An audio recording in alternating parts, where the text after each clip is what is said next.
ছিল একটি ছোট ছেলে, নাম তার ইউসুফ। সে গ্রামের মাদ্রাসায় পড়ত। একদিন তাদের উস্তাদ উস্তাদ, আল্লাহর উপর ভরসা করলে কি হয়? যে আল্লাহর উপর ভরসা করে, আল্লাহ তার জন্য এমন রাস্তা খুলে দেন যা মানুষ কল্পনাও করতে পারে না। ঘটনাটি ঘটল কয়েকদিন পর। ইউসুফের বাবা অসুস্থ হয়ে পড়ল। ঘরে খাবারও কমে গেল। ছোট ছেলে হয়েও ইউসুফ চিন্তা করল, আল্লাহ আমার অভিভাবক, তিনি নিশ্চয়ই সাহায্য।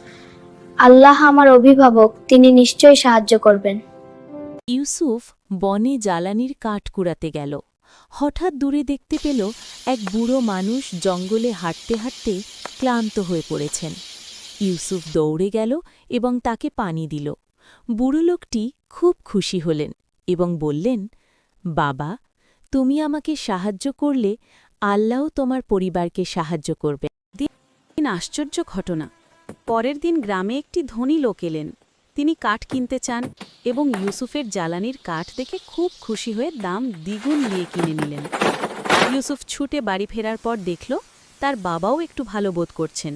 দেখলে ইউসুফ, আল্লাহ কখনো কাউকে নিরাশ করেন না।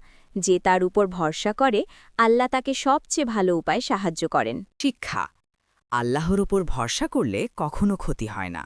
অন্যকে সাহায্য করলে আল্লাহ আরও বেশি সাহায্য দেন।